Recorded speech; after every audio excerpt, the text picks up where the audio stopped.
Hello and welcome to PFF at Night. I'm Doug Kyed, joined by Ari Meirov and Brad Spielberger. Ari, how you doing? How was the weekend? Weekend was great. I think today was the first official day of training camps opening around the league. We had the Bills, the Raiders, rookies coming in. I feel like football's in the air slowly but surely. Absolutely. Brad, how was your weekend? Yeah, it was good. I'm going to Tulum, Mexico this weekend, so that'll probably be an even better one. And like you said, a week away from veterans reporting on the 26th. Yeah, so good week ahead. We basically got one more week before training camps really start to open around here. There was just like a torrential downpour outside, but things are doing better here in New England at this point. But let's talk about news from around the NFL.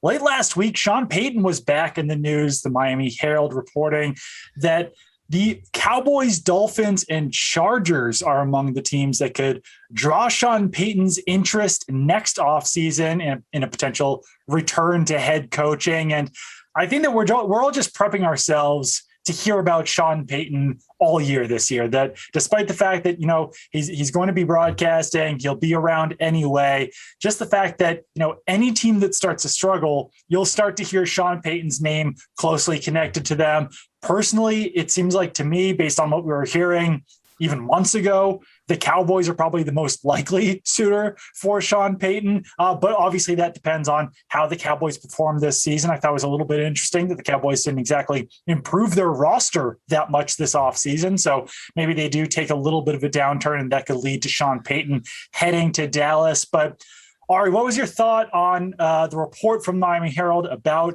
teams that could potentially interest in Sean Payton and just, him being back in the news in general? Yeah, I think you nailed it. Like the fact that we're talking about Sean Payton in August tells us how much we're going to be talking about Sean Payton. July. Oh, sorry. We're in July still. Yeah, my bad. Like, forget about it. Like, we're in Even July. Worse. Yeah. Even worse. Exactly. Like the fact that we're talking about him in July, like imagine what's going to happen in September, October, November, when we have these teams who are struggling and these head coaching candidates on the hot seat. I mean, we've already heard about rumors of, you mentioned the Cowboys. I think there was a report about the Panthers at one point.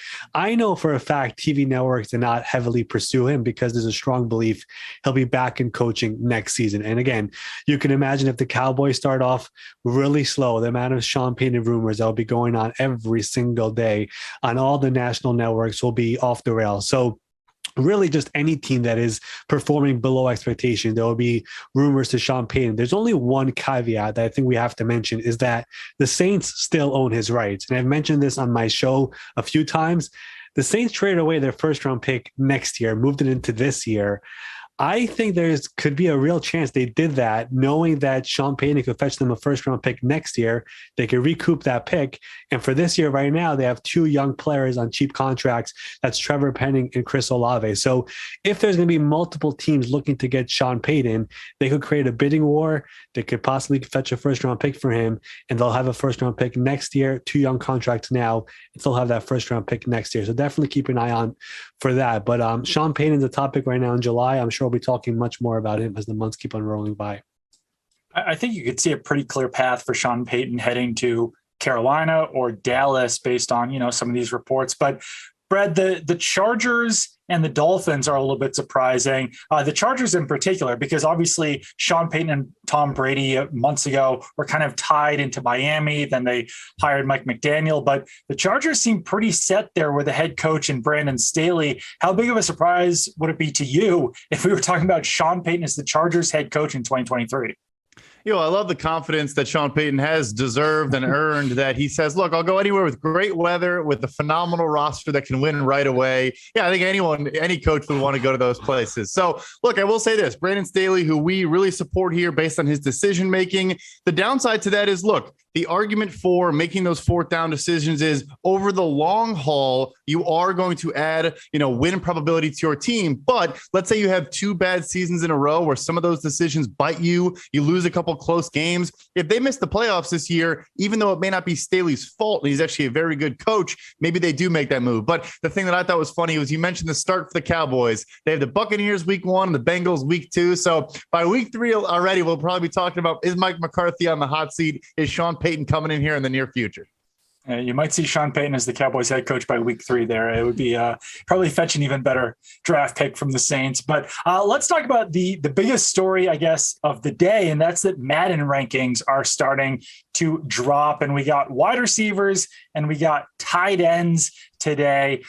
Definitely an interesting group of wide receivers I'll start off with in the top 10, but I also thought that there were some pretty big snubs that were outside of that top 10. The biggest ones to me, Deebo Samuel, and this is based on PFF's grades as well. Deebo Samuel, AJ Brown, Jamar Chase, and CeeDee Lamb. I thought that one of the more surprising things is that Amari Cooper inside the top 10, CeeDee Lamb outside of the top 10. I was actually asked a mailbag question comparing those two players. I think it was last week. And I mean, over the last 2 years, CeeDee Lamb has been significantly better from a PFF grading perspective than Amari Cooper. The Cowboys obviously didn't value Amari Cooper enough on that $20 million per year contract, enough that they traded him away to the Cleveland Browns. So that was the biggest surprise to me out of today's Madden rankings, just the fact that Cooper had a better rating than CeeDee Lamb. Ari, was there a biggest surprise or something notable to you out of the Madden ratings today? Yeah, I tweet these out every year just to see the reaction because I find it hilarious. I mean, like, players take it so seriously, so do fans, and the reactions are always amazing. I think the biggest one that everyone saw and everyone reacted to is Jamar Chase being outside the top 15 with an 87 overall rating after a year which he set the rookie record for yards in a season, set the rookie record for yards in a postseason for a rookie, had 8 touchdowns of over 20 yards, which led the NFL, was just sensational in every possible way. And he has the same rating as a Brandon Cooks, as in AJ Brown, just 1 point ahead of Calvin Ridley and Mike Williams and Robert Woods. Michael Thomas, who missed all of last year, is a 90. So a lot of big questions there as to why Jamar Chase is all the way at an 87. You mentioned Amari Cooper being at a 90, being higher than him. Some big time questions there, specifically with that one. But every year this draws just insane amount of criticism. We just started today with wide receivers and tight ends. There'll be more coming out this week, and it'll only become a bigger topic as the days go by. Right. Do you think that some of the younger players, I mean, a lot of guys I mentioned that are outside that top 10, Deebo Samuel, AJ Brown, CeeDee Lamb, Jamar Chase, all on the younger side. Meanwhile, you've got DeAndre Hopkins at 96, you've got Mike Evans at 92, Keenan Allen at 91. Is Madden valuing experience a little bit too heavily in these ratings, do you think? It sounds like they try to cook in a little bit of a potential regression. They don't want to get caught going over their skis, maybe give a guy who had a breakout first year, a super high grade or super high ranking, I should say, and then he kind of falls back down to earth. I do think it's cool. PFF grades are production based. Yes, your athleticism influences that, of course, whereas obviously Madden, again, production matters, but it's more, Amari Cooper, he tests off the charts, of course, as an athlete. And so maybe he's also been productive, but I always think it's kind of cool to compare those two. I'll just throw in one other name, a bit of a snub in my opinion. Darnell Mooney, not even getting an 80. He was a 79 overall grade, 5th round player. He's a smaller guy. So I think the athleticism is working against him. And I thought, those measurables are working against him. And I guess production in that Chicago Bears anemic offense. But for him to not even be an 80, I think is a bit of a snub. Yeah, that's pretty crazy. Darnell Mooney, I think, kind of came out of nowhere as a rookie, as a 5th round pick, and then had one of the quietest 1,000-yard seasons in the league last year as well with the Chicago Bears. And that was not in a very advantageous situation. I think that he'll only get better. And, based on what I'm hearing out of his camp, expectations are extremely high for Darnell Mooney again in 2022. So he certainly has a chance to prove the Madden people wrong. Let's talk about a cornerback who's still available on the free agent market, and that is Joe Haden.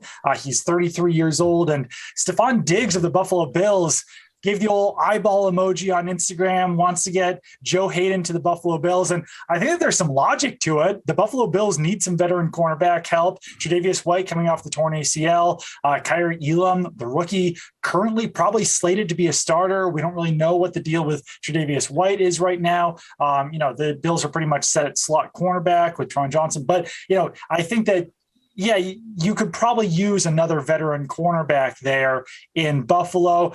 Joe Haden, 33 years old, 62.1 grade in 2021, 66.6 in 2020. But I think he's a guy who certainly still deserves a spot in the league. And the Bills are certainly a team that makes sense. Ari, any other teams that you think would make sense for Joe Haden? Well, first of all, Stephon Diggs is not even the only one who has tried to bring it to Buffalo this year. Ever since Von Miller signed in Buffalo, he's been trying to get him there as well. But Buffalo definitely makes a lot of sense. There's been some talk about potentially moving him inside as his age gets up there, but we'll see what happens there. But I think you mentioned this in your piece, Doug, about one move that every team should make. I think Pittsburgh possibly bringing him back for another year definitely makes some sense as well over there. They've been adding a lot of different players this offseason. Maybe bring him back for one more year. He's at an over 60 grade in each year that he's been there in Pittsburgh. Last year was probably, I believe, was his worst year overall. But point is, they still need some veteran presence there in that secondary. Joe Haden is loved by everyone in that locker room. And we know if that offense was just entering a transition year with Pickett or Mitchell Trubisky, as much defensive help as you could possibly have there, I think would be great for them. So if not Buffalo, a reunion possibly in Pittsburgh would make sense to me. But this is a team that did not want to re-sign him last year. They had some extension talks, really went nowhere. So it would not be surprised if they don't bring him back. But we'll see what he does here if he decides to sign before training camp. There are some other teams out there that could use cornerbacks. Lions are among them. There's some other cornerbacks out there, Xavier Rhodes, Jackrabbit Jenkins. Brad, do you expect, I guess at this point, Joe Haden to find a spot in the next week? If not, what might it take for him to sign with the team before the season?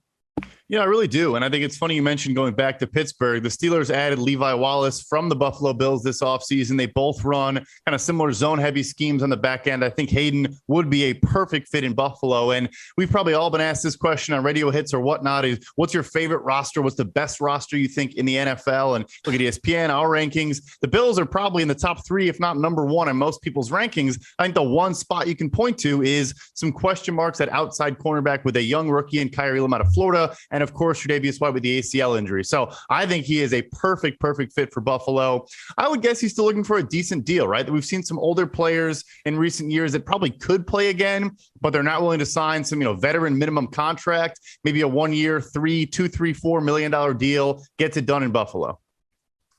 Another player still out there on the open market, Odell Beckham Jr. That's a bit of a surprise, but he is coming off the ACL injury. Thought it was notable last year that Odell Beckham Jr. had a 66.4 grade with the Cleveland Browns and a 76.2 grade with the LA Rams. So I think that he still showed over the second half of the season that he could be an effective wide receiver. That's despite the fact that he tweeted out something, or maybe it was on Instagram, I forgot where he posted on social media, but he said crazy thought, really played the whole back half of the season without an ACL and won a Super Bowl. God doesn't miss, I swear. So I think that we all thought that Odell Beckham Jr. tore that ACL in the Super Bowl. Maybe that injury occurred a little bit earlier, and he was still posting that 76.2 grade with the LA Rams. So, Ari, I'll start off with you. Where would you like to see Odell Beckham Jr. playing this season? I still think the likely option is he's back in LA. I mean, he's crashed Sean McVay's wedding. He loves that team. He wants to be around those guys. I just think if he doesn't sign before training camp and he lets the season start and lets everything play out and see which teams really need me, options will definitely come to him. And the one place that immediately just looks right at me is the Packers. I mean, this is a team that they wanted him last year where they had Devontae Adams. It came down to the Packers or the Rams in his free agent. I don't know if you want to call it tour after he was released by the Browns. And he ultimately chose the Rams, which obviously worked really well for him. But this is a team that, as Sam Monson mentioned here, I mean, this might be Aaron Rodgers' worst receiving group he's ever had. I mean, look at that team. And there is no Devontae Adams or Jordy Nelson or Donald Driver or Gary Jennings that he's always had in his career. Who is going to be that guy for his team? And Odell is not going to be ready for week 1. Likely won't be ready until later on in the year, possibly week 4, 5, 6, or 7. If that's the case, the Packers make so much sense for him to join that team, be the spark for that offense that he was for the Rams last year, and team up with Aaron Rodgers and be his go-to guy for that team, and then ultimately become a free agent next year and hopefully cash in then when he will be fully healthy. So I think that's the one team that makes the most sense for him to get the targets and be on a championship caliber team. But if he doesn't sign before training camp, I think that becomes a realistic option. If he signs before camp, I think it all makes sense for him to go back to the Rams, rehab with his team, with those team doctors, and be ready whenever the time comes. Now, the Packers they'll need to be willing to pay up, which is something that they weren't willing to do during that mini free agency tour that Odell Beckham Jr. had last midseason. There's a lot of teams out there that do still need wide receivers. Tennessee Titans are among those teams. Houston Texans could use a wide receiver. But yeah, among teams that actually could contend, Packers would make a lot of sense. Brad, if, this is a situation that Ari mentioned where maybe he waits to sign after training camp, once the season starts, there's inevitably going to be some injuries at wide receiver. What deal could you even see Odell Beckham Jr. signing at that point? How much money could he make, in that scenario? Yeah, it would be a prorated deal. I guess it would be, 1 year, 10 to 15, but then you prorate that over the remaining weeks of the season. I did some investigative reporting on this because I actually was going to answer the Packers as well, but here's a wrinkle for you. So, and I'm not an orthopedic surgeon. I know Dr. James Andrews is known as one of the best knee surgeons maybe in the entire world, but Odell Beckham Jr. got his first ACL reconstruction in 2020 by Dr. James Andrews. He said on Pat McAfee's show that surgery did not go well and is why he had to get a second procedure and why he tore his ACL again. Dr. James Andrews has a practice in Green Bay, Wisconsin. So he's not the official team doctor, I believe, but nevertheless, maybe there's some of that going on there. I'm looking in the NFC South. I think, look, if he doesn't sign by week 1, I think he's waiting along and then decides to play with Tom Brady, potentially in Tom Brady's final NFL season. And if not, I could see the reunion with the New Orleans Saints. You have Jarvis Landry down there, Tyrann Mathieu down there, a couple LSU guys, obviously his great friend in Jarvis Landry. I think that would make a ton of sense. And the last one, the Buffalo Bills. Him and Von Miller are very, very close. They obviously won a Super Bowl together last year with the Los Angeles Rams. Same type of thing. We've been hyping up Gabriel Davis. The entire NFL ecosystem has been hyping up Gabriel Davis, but they could probably use another wide receiver. So those are some teams I'm also keeping an eye on. Yeah, the Buffalo Bills lost Emmanuel Sanders and Cole Beasley this offseason. So, yeah, we certainly expect a lot of targets going Stephon Diggs' way, Gabe Davis, Dawson Knox, but they could use one more wide receiver in there. And I will say that, I feel like interest was pretty high in Odell Beckham Jr. when he was a free agent after getting cut by the Cleveland Browns. The New England Patriots were another team that was reaching out to him. And, I don't think the New England Patriots necessarily need another kind of mid-tier wide receiver, but if they thought that Odell Beckham Jr. could be an upgrade over guys like Jacoby Myers or Devontae Parker, and if the price is right, that would certainly be a possibility as well. Let's keep the topic on wide receivers here, and let's talk about some of our favorite quarterback wide receiver duos heading into 2022. There's a lot of good ones. I'll just kick it off with, the Super Bowl runner-ups last year, Joe Burrow and Jamar Chase. We talked about Jamar Chase, one of the bigger snubs with Madden ratings. But, if there's a quarterback wide receiver pairing that has the best chance after this season of us saying, okay, that's the best quarterback in the NFL and that's the best wide receiver in the NFL, I think it would be Joe Burrow and Jamar Chase. I'm not saying that Burrow is going to be the best quarterback this season, not saying that Jamar Chase is going to be the best wide receiver, but that's those guys' upside. They've got the history from LSU. They were incredible last season with the Cincinnati Bengals. And if they can even improve on that a little bit this year, then the sky's the limit for that Bengals offense. But Ari, I'll throw this to you first. What's your favorite quarterback wide receiver duo this season? I don't know if this is my favorite one, but it's the one that fascinates me the most. And that is Matthew Stafford and Allen Robinson, not Cooper Kupp. And really the reason I say that is because Allen Robinson in his entire career, dating back to college, has never had a legitimate quarterback playing alongside with him. And to read out the quarterbacks he's had, from Penn State, it was Matt McGloin and Christian Hackenberg. In Jacksonville, it was Blake Bortles and Chad Henne. In Chicago, it was Mitch Trubisky, Chase Daniel, Nick Foles, Andy Dalton, and then a rookie Justin Fields. And now we enter a situation where it's Matthew Stafford, the Super Bowl MVP or Super Bowl winner, and Cooper Kupp, who was a Super Bowl MVP, on this stacked Rams offense with Sean McVay. I feel like a lot of people forgot about Allen Robinson last year, especially. A very disappointing year for him. Did not want to be in Chicago. Was very disappointed to be franchise tagged and still playing there. The relationship with Matt Nagy, Ryan Pace was all terrible. Now he's in LA, a place he wanted to be, a team that really really wanted him in free agency. Sean McVay called to make sure he comes and doesn't choose somewhere else. He's there with a real quarterback, with a real tag team wide receiver there. I'm fascinated to see how he does there with Matthew Stafford. I think a lot of people forgot about him. We'll remember him right away there as soon as the season starts in week 1 against Buffalo. Yeah, it definitely should be a huge bounce back season for Allen Robinson. Brad, we know your favorite quarterback wide receiver combo is Justin Fields and Darnell Mooney, but what's number 2 for you? Yeah, well, that's fair. With that caveat out of the way, a guy that, again, I'm not say he's forgotten, but I think he's almost become underrated is Mike Evans. I know I just talked about the Tampa Bay Buccaneers, but over the last 3 seasons has the most receiving touchdowns of any player in the NFL with 35, second most explosive receptions with 88. Him and Tom Brady have this amazing connection. Evans has never had a season with fewer than 1,000 receiving yards since 2014 when he was drafted. You talk about Cooper Kupp, who he's younger than, entered the league 3 years before him.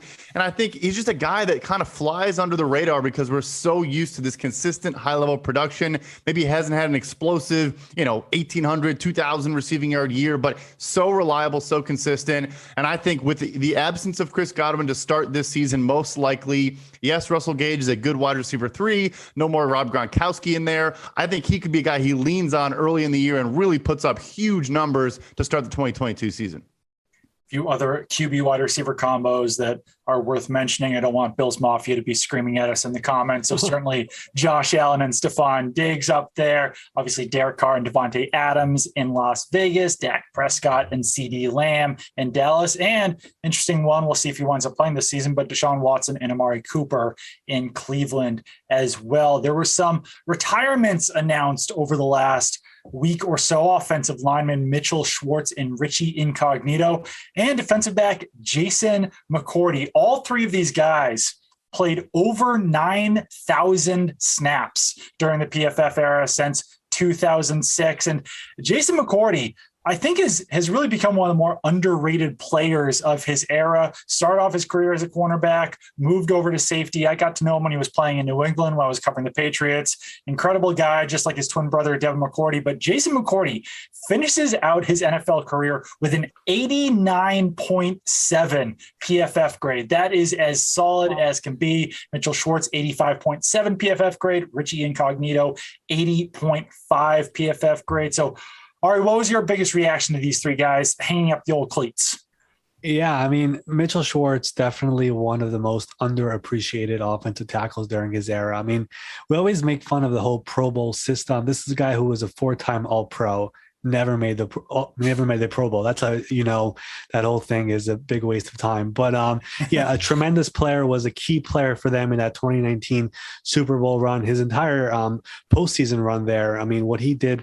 I have the numbers here. Let me just quickly bring it up. But a 92.8 PFF grade, 89.3 pass blocking grade, and a 94.0 run blocking grade during that Super Bowl run in 2019. No sacks allowed, just 1 pressure.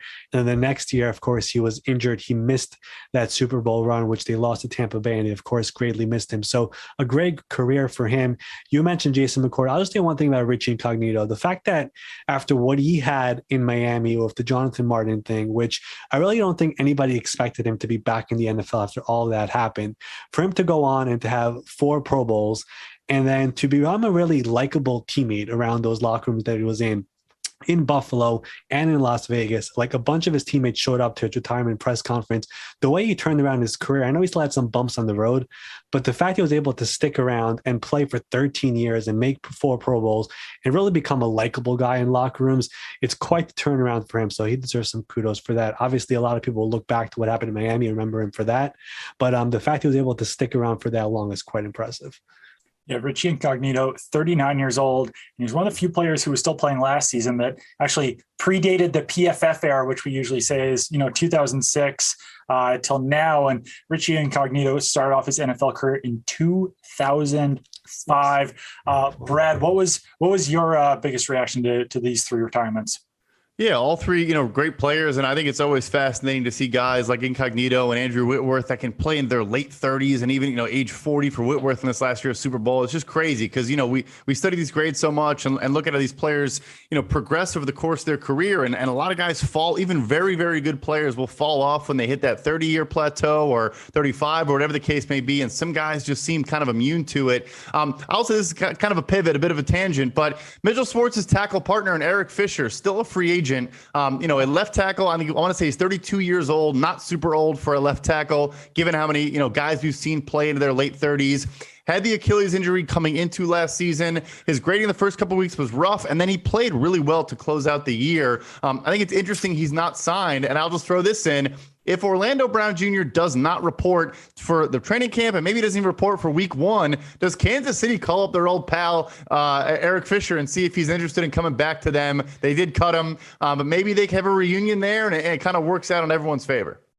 Good thought. Definitely an interesting thought there. But there's actually, it's interesting, not to go off on your tangent, but there's a number of starting caliber veteran offensive linemen that are still out there. Eric Fisher's still out there. Dwayne Brown's still out there. Riley Reif, Darrell Williams, the former Bills offensive lineman.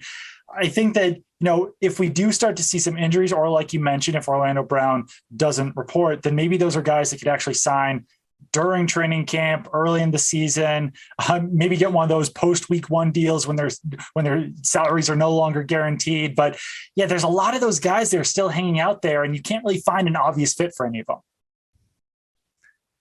Yeah, I mean, I agree. It's very interesting. But I'm just going back to Brad's point. I really never thought about it, but the Eric Fisher idea is really smart. I mean, Orlando Brown not getting a deal done on Friday was, I wouldn't say it was a surprise, but it was something that we thought could possibly happen, and it didn't.